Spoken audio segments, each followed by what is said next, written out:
The first time Amanda saw Kang Ji-Hoon, he couldn't even lift a cup of tea. His hands trembled. His wheelchair barely moved. His voice was soft. His eyes looked empty. Everyone pitied him. Everyone. Except Amanda. She simply smiled and said, "You don't need my pity. Just tell me how I can help." 3 months later, Amanda would discover that the man she had been caring for, the man she had cried for, the man she was slowly falling in love with, had been lying to her from the very beginning. But when she finally learned the truth, she didn't ask, "Why did you lie?" Instead, she asked one question that made Ji-Hoon break down for the first time in years. "Who hurt you so deeply that you had to test people before trusting them?" Seoul was awake long before sunrise. Street vendors arranged fresh fruit. Coffee shops opened their doors. Students hurried toward the subway. Children laughed as they chased one another down narrow sidewalks. Inside the cozy maple leaf children's library, Amanda Okoye knelt on a colorful reading rug with a picture book in her hands. Around her, 15 children sat in a circle, hanging on every word. Amanda smiled warmly, and the little rabbit finally realized that being different wasn't something to hide. It was something to celebrate. One little boy raised his hand. "But Miss Amanda," the rabbit still looked different. Amanda closed the book gently. "Yes. So, why wasn't he sad anymore?" Amanda looked around the room before answering. "Because he finally met people who loved him exactly as he was." The children nodded thoughtfully. Just then, a tiny girl with pigtails stood up. "Miss Amanda?" "Yes. I like your skin." The room went quiet. Amanda smiled. "I like yours too." The children giggled. Another little boy asked, "Does your skin taste like chocolate?" The room burst into laughter. Amanda laughed so hard, she almost dropped the book. "No, it tastes exactly like yours." The children laughed even louder. Moments like these reminded Amanda why she loved her job. Children didn't care where she was born. They cared that she made them feel safe. As the session ended, parents arrived to collect their children. One mother bowed politely. "Thank you, Amanda. My son talks about you every day." Amanda bowed back. "He's a wonderful child." After the last family left, the library became quiet. Amanda placed the books back on the shelves and glanced at a framed photograph on her desk. It showed her standing between her adoptive parents, both smiling proudly. Her Korean mother had one arm around her shoulders. Her father gave a thumbs up to the camera. Amanda touched the frame gently. "They'd be happy to see today," she whispered. Just then, the library door chimed. An elderly man stepped inside. He wore a simple gray coat, carried a walking stick, and held a stack of books that looked almost too heavy for him. Amanda hurried over. "Good afternoon, sir. May I help you?" The old man smiled kindly. "I'll manage." As he took another step, the books slipped from his hands. They scattered across the floor. Amanda didn't hesitate. She knelt immediately, gathering every book with care. She noticed the titles. Stories about kindness, trust, family, second chances. Interesting choices, she thought. When she handed the books back, the old man studied her face, not with curiosity, but with quiet approval. "Young lady." "Yes. If you had one wish." Amanda blinked. "What would it be?" She smiled. "To have a family where no one ever feels like they don't belong." The old man's expression softened. For a long moment, he said nothing. Then he smiled to himself. "Perhaps. I've finally found her." Amanda tilted her head. "I'm sorry." "Oh, nothing." He thanked her, accepted his books, and slowly walked toward the exit. But before stepping outside, he looked back one last time. His eyes shone with a plan only he understood. Amanda watched him leave, unaware that this ordinary afternoon had just changed the course of her life forever. Amanda was shelving returned books when her phone buzzed. Unknown number. She almost ignored it. "Hello. Good morning. May I speak with Miss Amanda Okoye?" "This is Amanda. My name is Mr. Lee. I represent the Kang family." Amanda frowned. "I'm sorry, which Kang family?" "The Kang family of Kang Holdings." She froze. Everyone in Korea knew Kang Holdings. It wasn't just a company. It was one of the country's oldest and most respected family-owned corporations. Amanda wondered if they had the wrong number. "I think there's been a mistake." "There hasn't. Our chairman would like to meet you."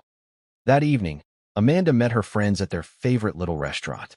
Daniel nearly dropped his chopsticks. "Wait. The Kang Holdings." Amanda nodded. "I still think someone is playing a prank." Mincio leaned forward. "Do you know how rich they are?" Amanda shrugged. "Not really. Tun laughed. She works around books all day and has no idea who Korea's billionaires are. Ethan smiled. I actually think that's why they called her. Amanda looked confused. What do you mean? You don't treat people differently because of money. Hannah nodded. That's rare. Daniel grinned. Still, if they offer you 10 million won, don't pretend to be humble. Everyone burst into laughter. The next afternoon, Amanda arrived at the Kang estate. It wasn't flashy. No golden gates. No fountains. Just a beautiful traditional Korean mansion surrounded by peaceful gardens. A housekeeper welcomed her. This way, Miss Amanda. Inside, she recognized the elderly man from the library. He smiled. I was wondering when we'd meet again. Amanda bowed politely. I didn't know you were Chairman Kang. He chuckled. I enjoy meeting people before they know who I am. He invited her to sit. Tea was served. The room felt warm, comfortable, not intimidating. The chairman spoke first. I have a grandson. Amanda smiled politely. That's wonderful. It isn't. Amanda blinked. He lost the joy of living years ago. There was pain in the old man's voice. He rarely smiles. He avoids people. He refuses friendships. And because of his condition, he believes no woman could ever truly love him. Amanda lowered her eyes. I'm sorry. The chairman reached into a drawer. He pulled out a photograph. Amanda looked down. A handsome young man sat in a wheelchair. He wore a simple black sweater. His expression was calm, but lonely. Very lonely. His eyes looked like someone who had stopped expecting happiness. Amanda couldn't explain why, but seeing that photograph made her chest tighten. He looks. She searched for the right word. Sad. The chairman smiled gently. Most people say handsome. You said sad. I don't need a nurse. I don't need a maid. I certainly don't need another doctor. Amanda looked puzzled. What do you need? I need someone who talks to him. Someone who treats him like a human being. Not a patient. Not a billionaire. My grandson hasn't laughed in almost 3 years. Silence filled the room. Then the chairman asked quietly, would you consider becoming his personal companion for 3 months? Amanda's eyes widened. My companion? You'll help him attend appointments. Read with him. Go on walks. Share meals. Nothing more. You'll be well compensated. Amanda looked down at the photograph again. She wasn't thinking about the salary. She kept looking at Ji-Hoon's eyes. They look. Amanda couldn't stop looking at the photograph. Something about Ji-Hoon's eyes bothered her. Not because they looked weak, but because they looked lonely. She slowly placed the picture back on the table. May I ask him one question before I decide? Chairman Kang smiled. Of course. Does he even want someone like me around? The chairman sighed. No. Amanda laughed awkwardly. Well, at least he's honest. He has already turned away 12 people. 12. 12. Amanda's eyes widened. Why? Some talked to him like he was a child. Some pitied him. Some couldn't stop staring at his wheelchair. And a few, he paused, were more interested in his inheritance than his happiness. Amanda nodded quietly. I understand. The chairman looked at her carefully. I believe you do. A housekeeper led Amanda upstairs. Mr. Kang is in the sunroom. The hallway was quiet. Family photographs lined the walls. In almost every picture, Ji-Hoon wore a warm smile. He looked athletic, confident, happy. Then, suddenly, the photographs changed. The smile disappeared. The wheelchair appeared. And from then on, every photo showed the same distant expression. Amanda whispered to herself, what happened to you? The housekeeper opened a wooden door. There he is. Amanda stepped inside. A young man sat beside a large window, looking out at the garden. His wheelchair faced the sunlight. A book rested unopened on his lap. Without turning around, he spoke. Grandfather, I'm not interested. Amanda froze. The housekeeper cleared her throat. It's not the chairman, sir. Ji-Hoon slowly turned. For the first time, their eyes met. Amanda offered a polite smile. Hello. Ji-Hoon looked at her for only a second before turning back toward the window. I've already said no. Amanda frowned. You don't even know why I'm here. I know enough. You'll stay for a few days. You'll feel sorry for me. Then you'll leave. His voice wasn't rude. It was tired, like someone repeating a conversation he'd had too many times. Amanda remained standing. I wasn't planning to feel sorry for you. That caught his attention. He looked at her again. Then what were you planning? Amanda smiled. To introduce myself. A brief silence followed. My name is Amanda Okoye. You? Ji-Hoon. Nice to meet you. That's usually the part where you say, Nice to meet you too. To Amanda's surprise, the corner of Ji-Hoon's mouth almost twitched. Almost. But he quickly looked away. Amanda noticed the unopened book. You don't like reading? I used to. What changed? I did. She picked up the book. The Little Prince. She smiled. My favorite. Ji-Hoon looked at her. You've read it. More times than I can count. She flipped through a few pages. Then she read aloud. It is only with the heart that one can see rightly. She closed the book. I've always loved that line. Ji-Hoon stared at her. You know, Amanda continued. People spend so much time looking at what's wrong with someone. They forget to see the person. For the first time since she entered the room, Ji-Hoon didn't know what to say. Chairman Kang watched the security monitor in his study. His longtime butler smiled. He's still talking. The chairman nodded. 5 minutes longer than with anyone else. The butler chuckled. Miss Amanda is different. Yes. The chairman smiled to himself. But the real test hasn't begun. Amanda stood to leave. I'll come back tomorrow. Ji-Hoon didn't answer. She walked toward the door, then stopped. Without turning around, she said softly, You know, I don't think you're weak. Ji-Hoon looked up. I think you're carrying something much heavier than that wheelchair. She left before he could respond. The room became silent again. Ji-Hoon looked at the closed door. For the first time in years, he whispered to himself, Who is she? He had spent years pushing people away. Yet in less than 30 minutes, Amanda had seen something no one else had. Not his disability, his loneliness. And outside the room, Amanda smiled to herself. He didn't smile, but I think I got close. Neither of them realized that their lives had already begun to change. Amanda arrived at the Kang residence at exactly 8 a.m. She had always believed that if someone trusted you with their time, the least you could do was be punctual. The head housekeeper, Mrs. Park, greeted her with a warm smile. Good morning, Miss Amanda. Good morning, Mrs. Park. Mrs. Park handed her a small notebook. These are Mr. Kang's daily routines. Amanda flipped through it. 8:30 a.m., breakfast. 10 a.m., reading. 12:30 p.m., lunch. 2 p.m., garden walk. 6 p.m., dinner. It all seemed ordinary. Almost too ordinary. Mrs. Park smiled knowingly. One more thing. Yes. Mr. Kang can be very stubborn. Amanda laughed. So can I. Mrs. Park blinked. Then she burst into laughter. I think you're the first person who's ever said that. Ji-Hoon was already at the dining table. He nodded politely as Amanda entered. Good morning. Morning. A servant immediately stepped forward. Sir, shall I feed you? Amanda looked surprised. Ji-Hoon's expression tightened. No. The servant insisted. But Chairman Kang said. I said no. The dining room fell silent. Amanda noticed the discomfort in his eyes. She smiled gently. I think Mr. Kang is capable of eating breakfast by himself. The servant hesitated, then stepped back. Ji-Hoon looked at Amanda for a moment. It was the first time someone had spoken up for him instead of speaking over him. Thank you, he said quietly. She smiled. You're welcome.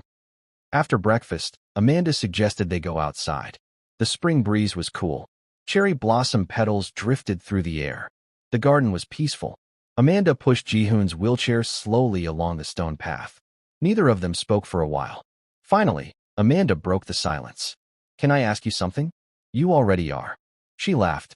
I guess I am. What made you become a librarian? Ji-Hoon looked surprised. Shouldn't I be asking you that? No. I asked first. He sighed dramatically. You don't give up easily. Nope. For the first time, he gave a tiny smile. So I've noticed. Amanda almost celebrated inside. There it was. His first real smile. Small, but real. That evening, Amanda met her friends again. Daniel leaned across the table. So, how is the billionaire? Amanda smiled. Quiet. Tun grinned. Handsome. Amanda rolled her eyes. I wasn't paying attention. Everyone at the table laughed. Mincio narrowed her eyes. You were definitely paying attention. Amanda laughed. Fine. He's handsome. But, she paused. He looks lonely. Hannah nodded thoughtfully. Loneliness changes people. Ethan stirred his coffee. Do you think he's happy? Amanda answered immediately. No. The certainty in her voice surprised even her. The next day, Amanda was organizing books in Ji-Hoon's study. She accidentally knocked a pen off the desk. It rolled under a nearby bookshelf. Without thinking, Ji-Hoon leaned forward instinctively. His right foot shifted ever so slightly. Amanda froze. Did she really see that? She blinked. When she looked again, his legs were perfectly still. Maybe I imagined it, she thought. Ji-Hoon calmly picked up the pen with a reacher and handed it back to her. Here. Amanda smiled. Thanks. But a small question lingered in the back of her mind. Did his foot move? Or was it just my imagination? Ji-Hoon noticed the brief look on her face. For the first time since Amanda entered his life, he wondered if his secret could truly stay hidden. Amanda had settled into a routine at the Kang residence. Every morning, she greeted the gardeners before they could greet her. Every afternoon, she convinced Ji-Hoon to leave his room, even if it was only for 15 minutes. Every evening, she left the house with a cheerful, "See you tomorrow." Ji-Hoon never replied. At least, not out loud. The moment she left, he would glance out of his bedroom window and quietly watch her walk down the driveway. Mrs. Park noticed. She smiled to herself. Our young master waits for her every day now. One rainy afternoon, Amanda discovered a beautiful wooden chess set in the study. You play chess? She asked. Ji-Hoon nodded. A little. Amanda grinned. So do I. He looked doubtful. You'll lose. Amanda laughed. Confident, aren't we? I've never lost in this house. Amanda rolled up her sleeves. Well, today's a new day. 30 minutes later, Ji-Hoon stared at the chessboard in disbelief. My king. Amanda moved her queen. Checkmate. Silence. Then she smiled innocently. Still undefeated? Ji-Hoon looked at the board, then at Amanda. Then, to everyone's surprise, he laughed. Not a polite chuckle. Not a quiet smile. A real laugh. Warm. Uncontrolled. It echoed through the room. Mrs. Park, passing by the hallway, stopped in her tracks. She dropped the folded towels she was carrying. Did? Another maid whispered. Was that Mr. Kang? The house had not heard that sound in years. The chairman was reading in his office when the laughter reached him. He slowly removed his glasses. For a moment, he simply listened. Then his eyes filled with tears. His butler looked concerned. Chairman, the old man smiled. I had forgotten what my grandson's laughter sounded like. He looked toward the study. Thank you, Amanda. A few days later, Amanda had an idea. Would you like to visit my library? Ji-Hoon looked surprised. In public? Yes. People will stare. Amanda shrugged. So let them. They always stare. She smiled. They stared at me too when I was little. Ji-Hoon looked at her curiously. How did you deal with it? Amanda smiled softly. My mother told me something I'll never forget. What? People only stare because they've never seen someone like you before. Give them enough time, and they'll stop seeing your differences and start seeing your heart. Ji-Hoon was silent. He had expected pity. Instead, Amanda gave him courage. Let's go, he said. The children at the library squealed with excitement. Miss Amanda, she introduced Ji-Hoon. This is my friend, Mr. Kang. One little boy looked at the wheelchair, then asked, Does it hurt? Ji-Hoon hesitated. Before he could answer, Amanda knelt beside the boy. It's okay to ask questions kindly. The boy nodded. I'm sorry. Ji-Hoon smiled gently. It's okay. The boy thought for a moment, then held out a picture book. Can you read to us? Amanda looked at Ji-Hoon. You don't have to. To her surprise, he took the book. For the next 20 minutes, Ji-Hoon read stories to the children. They laughed. They asked silly questions. One little girl climbed onto the rug beside his wheelchair and leaned against it as she listened. She didn't see a billionaire. She didn't even see a disabled man. She just saw someone telling a good story. When they left the library, Ji-Hoon looked unusually quiet. Amanda noticed. What's wrong? He smiled faintly. I can't remember the last time someone looked at me without seeing my circumstances first. Amanda answered gently. They weren't looking at your circumstances. They were looking at you. For a moment, Ji-Hoon couldn't speak. That evening, as Amanda helped him into the car, she noticed something strange. His hands. They were rough. Very rough. Not like the hands of someone who spent years doing almost nothing. More like someone who exercised regularly. She frowned. Mr. Kang. He looked up. Yes. You have strong hands. He glanced at them for a split second, then smiled calmly. My physical therapist says I shouldn't neglect my upper body. Amanda nodded. That made sense, didn't it? Still, as she looked out the car window on the drive home, a tiny question lingered in her mind. Why do I feel like there's something about Ji-Hoon that nobody is telling me? The Kang residence felt different. Not because the house had changed, because Ji-Hoon had. He no longer stayed in his room all day. He asked Amanda to recommend books. He joined his grandfather for afternoon tea. Sometimes, he even smiled before Amanda said anything. Mrs. Park whispered to the butler, "Our young master is coming back to life." The butler smiled. "No, he finally has someone who sees him." Amanda never mentioned her birthday. She didn't like making a fuss, but her friends never forgot. That evening, Daniel convinced everyone to meet at their favorite restaurant. As soon as Amanda walked in, surprise, she jumped. "You guys scared me." Tun laughed. "That's the point." Mincio handed her a neatly wrapped package. "A notebook?" Amanda said after opening it. "You always fill yours," Mincio replied.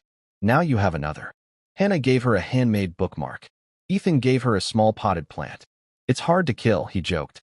"Just like our friendship." Everyone laughed. Amanda looked around the table. Her eyes became moist. "I've always wondered where I belong." She smiled through happy tears. "And then God gave me all of you." The table fell quiet. Daniel raised his glass. "To family." "To family," everyone echoed. The next morning, Amanda arrived at the mansion as usual. Ji-Hoon looked at her. "You were late yesterday." She blinked. "I told Mrs. Park it was my birthday." "I know." He handed her a small box. "For you." Amanda looked surprised. "You remembered?" "I remember things that matter." She slowly opened the box. Inside was a silver bookmark shaped like a tiny tree. Engraved on it were the words, "Home isn't a place. It's the people who stay." Amanda stared at it. "It's beautiful." Ji-Hoon looked away. "I had it made." "You designed this?" He nodded. For several seconds, Amanda couldn't speak. It wasn't expensive. It wasn't flashy. It was thoughtful. And somehow, that meant more. That afternoon, rain began pouring unexpectedly. Amanda and Ji-Hoon were halfway through the garden. "Oh no." Amanda laughed. "We're going to get soaked." She quickly covered Ji-Hoon with her umbrella. Without thinking, she stepped out from under it herself. Within seconds, she was drenched. Ji-Hoon frowned. "What are you doing?" "Keeping you dry." "And you?" "I'll survive." He looked at her silently. No one had ever done something so simple, yet so selfless. Back inside, Mrs. Park rushed over. "Oh dear. Amanda, you're freezing." "I'm okay." Mrs. Park hurried away to fetch towels. Amanda turned to Ji-Hoon. "I'll get changed and come back." As she walked upstairs, her silver bookmark slipped from her pocket. It landed on the floor. Neither of them noticed. A few moments later, Ji-Hoon looked down. The bookmark, Amanda's favorite gift. He instinctively pushed himself up from the wheelchair, just enough to reach it. He picked it up. Then, he heard footsteps. "Amanda." His heart skipped. Without hesitation, he lowered himself back into the wheelchair. Just as Amanda entered, she smiled. "I forgot my..." Her words stopped. She looked at the bookmark in his hand, then at the floor, then back at him. "Did you?" Ji-Hoon's heart raced. "I..." Amanda frowned. "How did you reach it?" For the first time since they met, Ji-Hoon had no answer. The room became painfully quiet. Amanda wasn't accusing him. She was simply confused. And that made it even harder. He looked down at the bookmark, then back at Amanda. His lips parted. But before he could explain, Mrs. Park called from downstairs. "Miss Amanda, your phone is ringing." Amanda glanced toward the door, then back at Ji-Hoon. "We'll talk later." She took the bookmark, smiled politely, and walked away. But this time, her smile didn't quite reach her eyes. Ji-Hoon remained alone in the room. For the first time, he realized the greatest danger wasn't Amanda discovering his secret. It was Amanda believing he couldn't trust her with the truth. Something had changed. Amanda still arrived at exactly 8 o'clock. She still greeted Mrs. Park with her usual warm smile. She still prepared Ji-Hoon's reading list. She still joined him for meals. But she had stopped talking the way she used to. No playful jokes. No teasing. No stories about the children at the library. She was kind. She was respectful. She was distant. Ji-Hoon noticed it immediately. The silence hurt more than he expected.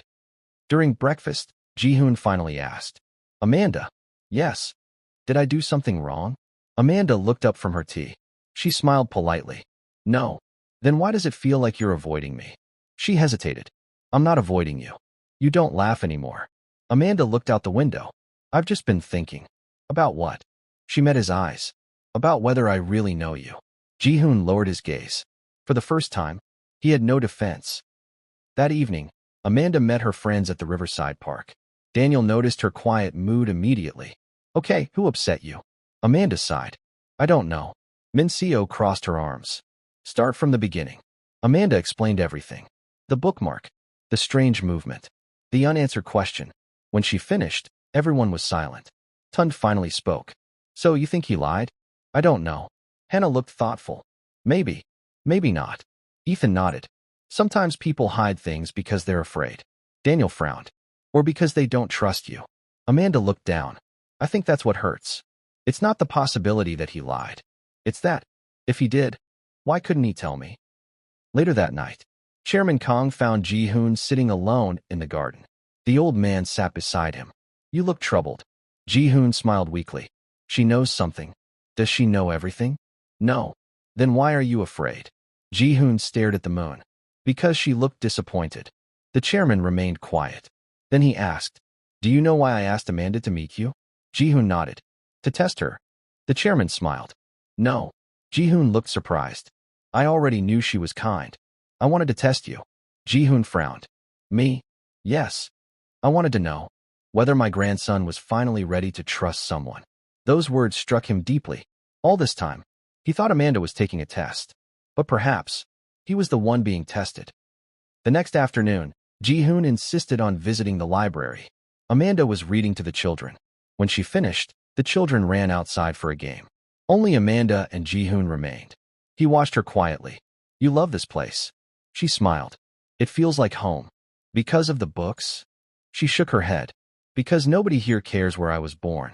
They don't care that I look different. They don't care who adopted me. They just know I'm Miss Amanda. She looked at him. I like people who are honest. Even when honesty is difficult. Ji-Hoon swallowed hard. Her words weren't harsh. They were gentle. And somehow, that made them impossible to ignore.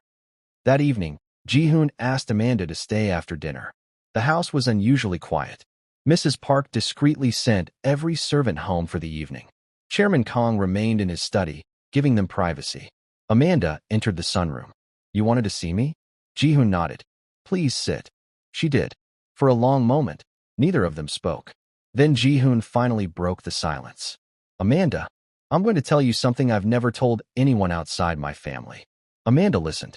I don't expect you to forgive me. I don't even expect you to understand. But, he took a deep breath. I'm tired of hiding from the one person who has always been genuine with me. Amanda's heart began to race. Ji-Hoon placed both hands on the arms of his wheelchair. He closed his eyes. Then, very slowly, he began to rise. Amanda's eyes widened. She couldn't move. She couldn't speak. She simply watched. As the man she believed couldn't stand rose to his feet, he stood there, perfectly balanced, looking at her with tears in his eyes. And in a trembling voice, he said, I'm sorry. Ji-Hoon stood motionless. For 5 long seconds. The only sound in the room was the ticking of the old grandfather clock. Amanda stared at him. The wheelchair. His feet. His face. Then back at the wheelchair. Ji-Hoon lowered his head. I understand if you hate me. Amanda didn't answer. I lied to you. Still, no answer. He took a slow breath. I deserve whatever you say next. Amanda finally looked at him. But there was no anger in her eyes. Only sadness. Amanda spoke so softly that Ji-Hoon almost didn't hear her. Can I ask you one question? He nodded.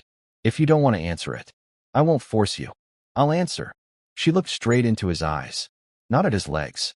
Not at the wheelchair. His eyes. Then she asked, who hurt you so deeply that you believed you had to pretend to be helpless before anyone could truly love you? Ji-Hoon froze. He had prepared himself for accusations. For tears. For insults. For Amanda to walk away. He had not prepared for compassion.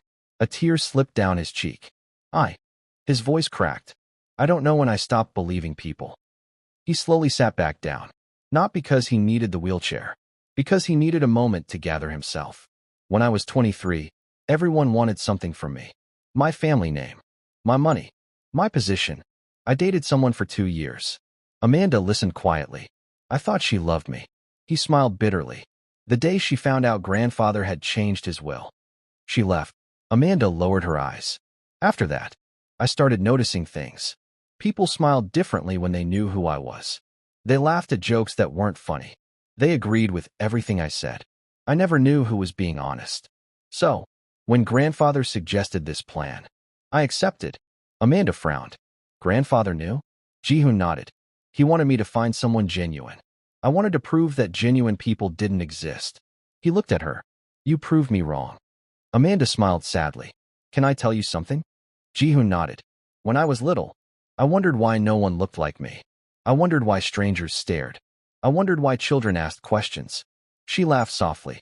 My mother would always kneel beside me and say, Amanda, never change who you are just because the world doesn't understand you.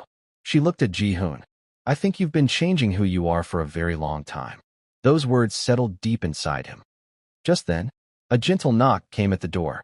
Chairman Kang stepped inside. He looked from Amanda to Ji-Hoon standing beside the wheelchair. Then he smiled knowingly. So, the truth has finally come out. Amanda turned to him. You knew all along. The chairman nodded. I did. Were you testing me? The old man shook his head. No, I already knew your heart. He looked at his grandson. I was testing him. Ji-Hoon lowered his head. I failed. The chairman walked over and placed a hand on his shoulder. No, you finally learned. Amanda stood. Ji-Hoon's heart sank. He thought she was leaving forever. Instead, she walked toward him.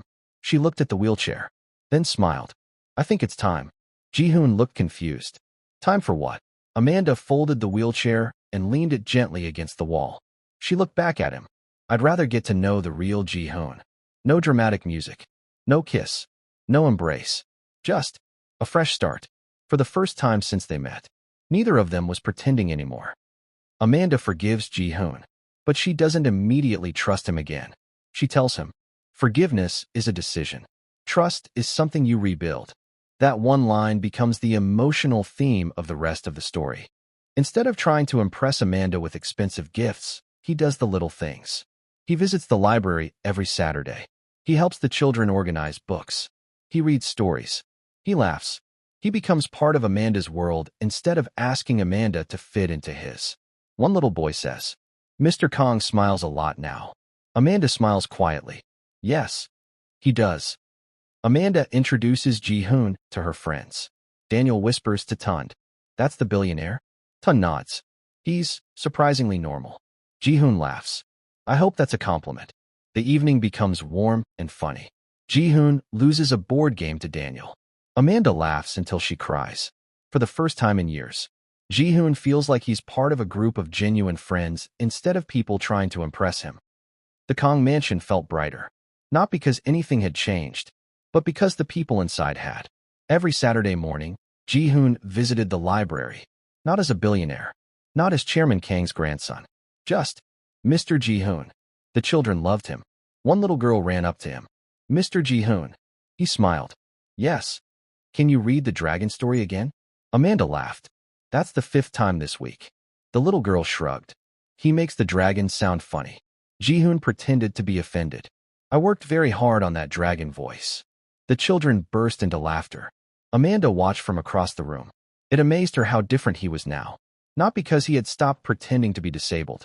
Because he had stopped pretending to be someone he wasn't. After closing time, Daniel stayed behind to help stack chairs. He looked at Ji-Hoon. Can I ask you something? Ji-Hoon nodded. Go ahead. Why Amanda? Ji-Hoon smiled. Shouldn't I ask why Amanda chose me? Daniel chuckled. I'm serious. Ji-Hoon looked toward Amanda, who was helping 2 children choose books. I've met people who admired my success. I've met people who admired my family. I've met people who admired my money. He smiled softly. Amanda admired my heart before she even knew if it was worth admiring. Daniel nodded slowly. Then don't ever take that for granted. I won't. A week later, Amanda and Ji-Hoon sat on a bench overlooking the Han River. The evening breeze was gentle. Neither of them spoke for a while. Finally, Ji-Hoon said, Can I ask you something? Amanda smiled. Now it's your turn. He laughed. Yes. Were you ever afraid, growing up? Amanda nodded. Sometimes. Of what? That people would only see my skin. She looked at him. And you? That people would only see my name. They sat quietly. Then Amanda smiled. We were both hiding. He looked at her. The difference is, you hid behind a wheelchair. I hid behind a smile. Ji-Hoon reached into his pocket. Amanda looked at him curiously.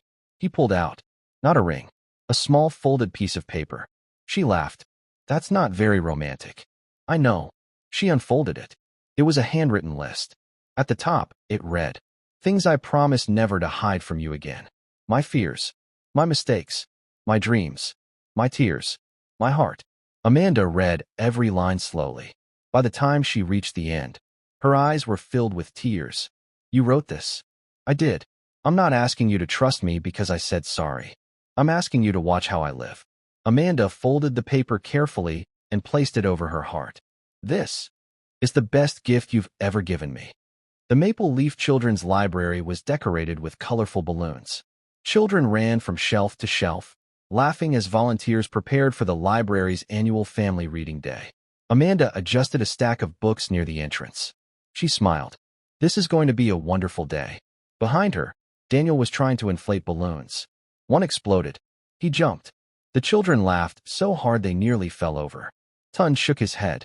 I've never seen anyone lose a fight to a balloon. Even Ji-Hoon laughed. It was the kind of laughter that no longer surprised anyone. Because now, he laughed often. Chairman Kang arrived later that morning. He looked healthier than he had in months. He watched Ji-Hoon helping a little boy reach a book on the highest shelf. Mrs. Park smiled. He's changed. The chairman nodded. No. He finally became himself.